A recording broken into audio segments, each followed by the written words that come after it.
Hi friends, అందరూ ఎలా ఉన్నారు? మీరందరూ బాగుండాలని కోరుకుంటూ, మీరు చేసే సబ్స్క్రైబ్ నా ఛానల్ గ్రోత్ పెరగడానికి ఉపయోగపడుతుంది. దయచేసి సబ్స్క్రైబ్ బటన్ నొక్కండి. ఇది నా జీవితంలో జరిగిన అత్యంత భయానక ఘటన.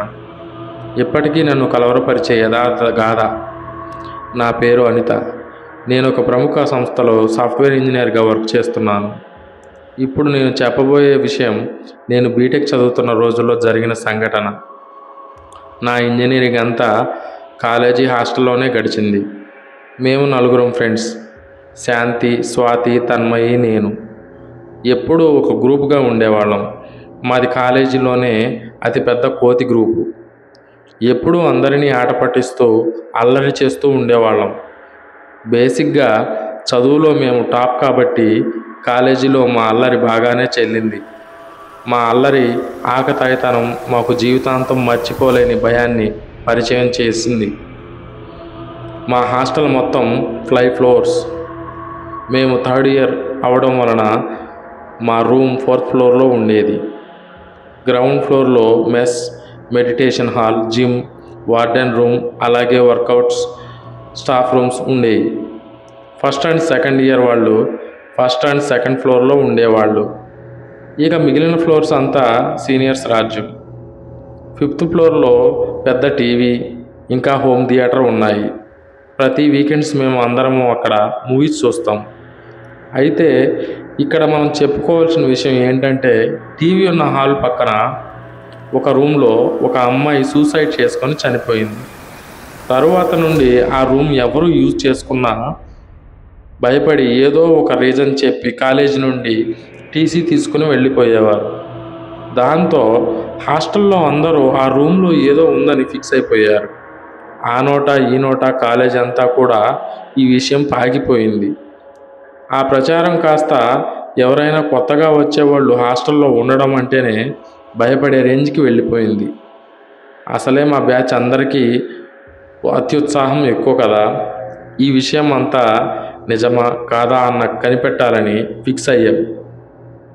ఎప్పటిలాగే ఆ రోజు కూడా నైట్ 8 అయ్యేసరికి భోజనం చేసేసి టీవీ రూమ్కి వెళ్ళిపోయాం. అప్పటికే మా హాస్టల్ మేట్స్ చాలామంది అక్కడ ఉన్నారు.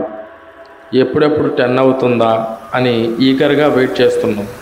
టైం 10 అయింది. అంతే. అప్పటి వరకు టీవీ చూస్తున్న అందరూ వితిన్ సెకండ్స్లో అక్కడి నుండి జంప్. ఆఖరికి మేము నలుగురం వెలిగాం. సిచ్యువేషన్ ఇంకా డెప్త్గా ఉంటుందని మంచి హారర్ మూవీ పెట్టాం. టైం 11 అయ్యింది. అప్పటి వరకు ధైర్యంగా ఉన్న మా ఫ్రెండ్ శాంతి భయపడటం మొదలుపెట్టింది. ఏహే, నోరు మూసుకొని కూర్చో, భయం లేదు, గాడి తగిలే గుడ్డు లేదు అని గట్టిగా గదిమి కూర్చోబెట్టాము. సమయం గడిచే కొద్దీ ఏదో తెలియని టెన్షన్ మనసులో అంతకంతకు పెరగసాగింది. 12 అయ్యింది. ఇంతలో మా ఫ్రెండ్ స్వాతి ఫోన్ రింగ్ అయ్యింది. ఈ టైంలో ఫోన్ ఎవరే, కాల్ కట్ చెయ్యి అని తన్మయి కసిరింది. మా బావ ఫోన్ చేశాడే, ప్లీజ్ ఒక్క 5 minutes మాట్లాడి వచ్చేస్తాను అని చెప్పి కాల్ మాట్లాడుతూ బయటికి వెళ్ళింది. అలా వెళ్ళిన మనిషి ఎంతసేపటికి తిరిగి రాలేదు. నాకెందుకో భయం వేసి బయటికి వచ్చి చూశాను. ఎక్కడా కనిపించలేదు. ఇంతలో ఎక్కడి నుండో రకరకాల సౌండ్స్ రావడం మొదలయ్యింది. ఆ సౌండ్స్ అంతకంతకు పెరుగుతుంటే టెన్షన్తో మా గుండె కడుపులోకి జారిపోయింది.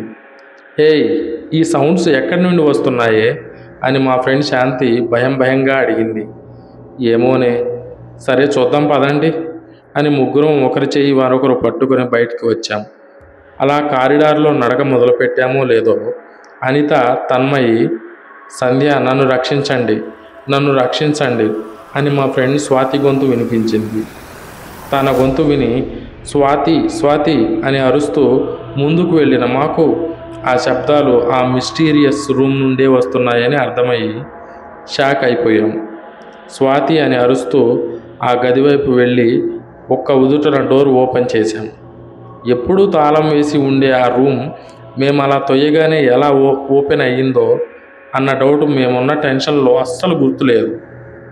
డోర్ ఓపెన్ చేసి లోపలికి వెళ్ళిన మాకు అక్కడంతా కటిక చీకటితో ఏమీ కనిపించలేదు.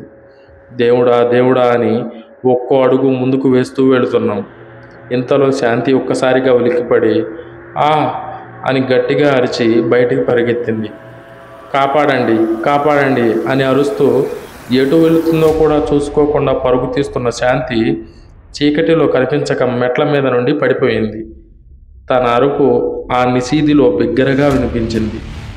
శాంతికి ఏమైందో అని భయంతో మేము శాంతి శాంతి అని అరుస్తూ బయటికి రావాలని ఎంత ప్రయత్నించినా కూడా మా వల్ల కాలేదు. ఎవరో మమ్మల్ని బలంగా పట్టుకొని కదలకుండా లాక్ చేసినట్లు అలా బొమ్మల్లా ఉండిపోయాం. ఏమైందో అర్థం కాలేదు.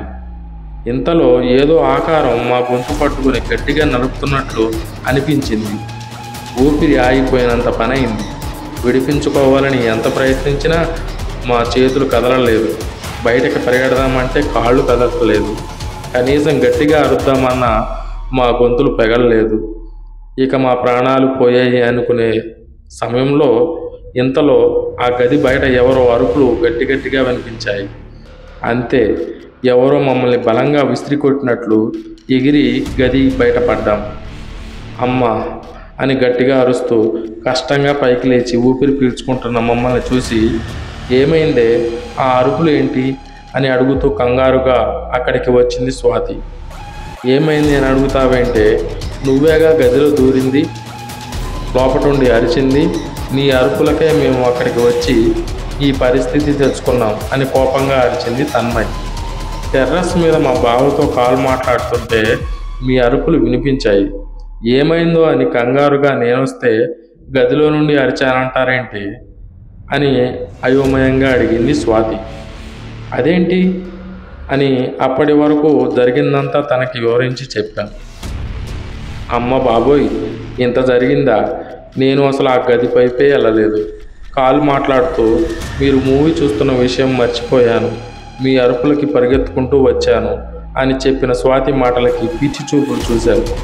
అయితే నీలా అరిచింది ఎవరు అని అనుమానంగా అడుగుతున్న మమ్మల్ని చూసి ఏదో చెప్పబోతున్న స్వాతి స్టెప్స్ దగ్గర గోలగోలగా ఉండడంతో అటుగా వెళ్ళింది. తను వెనకే వెళ్ళిన మాకు కిందపడి రక్తపు మడుగులో ఉన్న శాంతి కనిపించింది.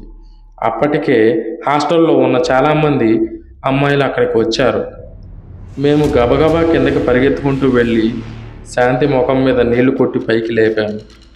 కాసేపటికి డాక్టర్ రావడం, శాంతికి చెక్ చేయడం, ఇంజెక్షన్ చేయడం, నుదుటిన కట్టు కట్టడం అంతా చకచకా జరిగిపోయింది. కాస్త సద్దుమనిగాక మా కామన్ ఫ్రెండ్ సుష్మా అసలు ఏం జరిగింది, మీరందరూ ఈ టైంలో ఆ ఫ్లోర్లో ఏం చేస్తున్నారో అని ఆరాగా అడిగింది. మా స్వాతి జరిగిన విషయం అంతా అందరికీ వివరంగా చెప్పింది. అయితే అందరూ మమ్మల్ని తిట్టకుండా తిట్టారు. మా ఫ్రెండ్ సుష్మా అసలు మీకు బుద్ధుందా, రాత్రి 10 అయ్యేసరికి ఆ రూమ్ దరిదాపుల్లో ఎవరైనా ఎప్పుడైనా ఉండడం చూసారా? అట్లీస్ట్ ఎప్పుడు తాళం ఉండే ఆ గది ఎలా ఓపెన్ అయ్యింది అన్న ఆలోచన కూడా మీకు రాలేదా అని కోపంగా అడిగింది. లేదే, ఆ రూమ్లో ఏముందో తెలుసుకోవాలన్న ఆలోచన తప్ప ఇంకొకటి లేదు అని బేలగా చెప్తూ కన్నీళ్లు పెడుతున్న మమ్మల్ని చూసి సుష్మాకి జాలి వేసింది. ఇంకెప్పుడు ఆ రూమ్ దగ్గరికి వెళ్ళకండి. టైం 10 దాటిన తర్వాత టీవీ రూమ్లో కూడా ఉండకండి.